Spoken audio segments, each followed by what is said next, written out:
विद्युत कर्मचारी संयुक्त संघर्ष समिति उत्तर प्रदेश के आह्वान पर बिजली के निजीकरण के विरोध में बुधवार से व्यापक जन जागरण अभियान और ज्ञापन दो अभियान शुरू हो गया है। राजधानी लखनऊ में उत्तर प्रदेश विधानसभा के पूर्व अध्यक्ष पद्मश्री हृदय नारायण दीक्षित जी को ज्ञापन देकर अभियान की शुरुआत की गई। निजीकरण के विरोध में आज प्रदेश के समस्त जनपदों और परियोजनाओं पर विरोध प्रदर्शन भी किए गए। 9 अप्रैल की लखनऊ में रैली में लिए गए निर्णय के अनुसार निजीकरण के विरोध में व्यापक जन जागरण और ज्ञापन दो अभियान की शुरुआत के पहले दिन आज राजधानी लखनऊ में उत्तर प्रदेश विधानसभा के पूर्व अध्यक्ष पद्मश्री हृदय नारायण दीक्षित को ज्ञापन दिया गया। लखनऊ में ही राष्ट्रीय लोकदल के राष्ट्रीय महासचिव अनिल दुबे को भी ज्ञापन दिया गया। उत्तर प्रदेश विधानसभा की सदस्य माननीय पल्लवी पटेल को भी ज्ञापन दिया गया। निजीकरण होने के बाद सबसे बड़ा खतरा 50,000 संविदा कर्मचारियों पर है, जो अत्यंत अल्प वेतनभोगी हैं। निजी कंपनी कॉन्ट्रैक्ट समाप्त होते ही इन्हें नौकरी से बाहर कर देगी और अत्यंत अल्प वेतनभोगी यह संविदाकर्मी भूखमरी के कगार पर पहुंच जाएंगे। पूर्वांचल विद्युत वितरण निगम एवं दक्षिणांचल विद्युत वितरण निगम के 42 जनपदों का निजीकरण होने से लगभग 76,000 पद सरकारी सेवा से समाप्त हो जाएंगे। निजीकरण होने से कंपनियां बहुत कम वेतन पर ठेके पर कर्मचारियों को रखती है। ऐसी स्थिति में उत्तर प्रदेश के युवाओं और छात्रों के सामने बेरोजगारी की भारी निराशा खड़ी हो जाएगी। संघर्ष समिति के निर्णय के अनुसार जन जागरण पखवाड़े के दौरान 16 से 30 अप्रैल तक प्रदेश के समस्त जनपदों और परियोजनाओं पर विरोध सभाओं का प्रदर्शन का क्रम जारी रहेगा और दिनांक 1 तारीख को मजदूर दिवस पर समस्त जिलों में बाइक रैली भी निकाली जाएगी।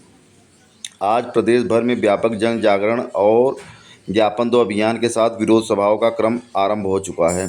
संघर्ष समिति के पदाधिकारियों ने यह संकल्प दोहराया कि प्रदेश के व्यापक हित में निजीकरण के विरोध में आंदोलन तब तक जारी रहेगा जब तक निजीकरण का निर्णय वापस नहीं लिया जाता।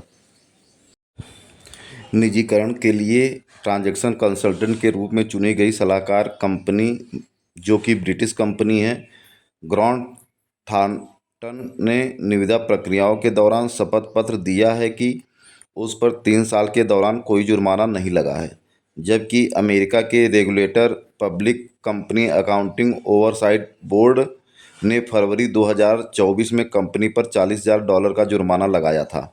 जुर्माने की बात सामने आने के बाद पावर कॉरपोरेशन के निदेशक और निविदा मूल्यांकन कमेटी के अध्यक्ष निधि कुमार नारंग ने कंपनी को नोटिस जारी किया था कि नियमावली के अनुसार जुर्माना लगाने से कंपनी को टीए का काम नहीं दिया जा सकता है।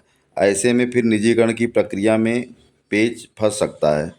पूर्वांचल व दक्षिणांचल बिजली निगम के निजीकरण के मामले में जो ट्रांजैक्शन एडवाइज़र कंपनी नियुक्त हुई थी, उसने अपना जवाब दाखिल किया है, जिसमें उसने स्पष्ट जवाब देने के बजाय अभी वर्तमान में उस पर कोई जुर्माना नहीं लगा है, ऐसा अपना पक्ष रखा है।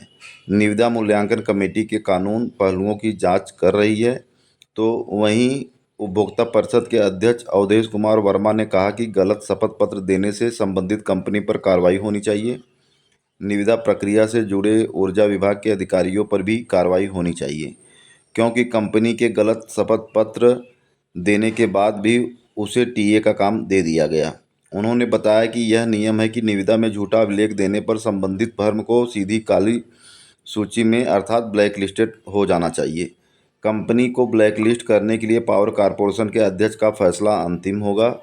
उन्होंने आशंका जताई कि कंपनी के झूठे शपथ पत्र मामले में पर्दा डालने के लिए ही होटल में निजी घरानों को बुला करके बैठक की गई। उन्होंने कहा कि किसी भी कीमत पर इनकी मनमानी नहीं चलने दी जाएगी।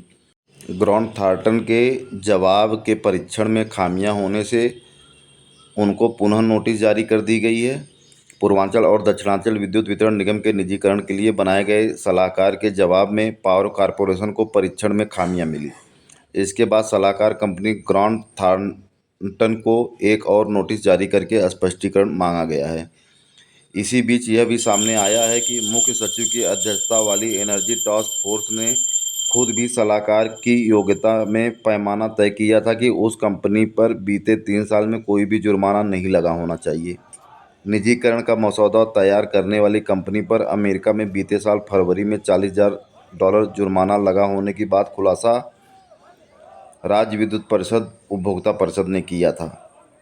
वहीं अवधेश कुमार वर्मा ने इस संबंध में दस्तावेज पावर कॉरपोरेशन और नियामक आयोग को भी सौंपे थे।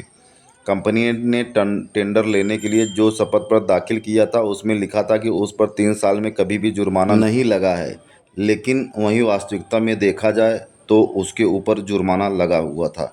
इसके बाद पावर कॉरपोरेशन ने कंपनी को नोटिस जारी करते हुए पुनः स्पष्टीकरण के लिए तलब किया है।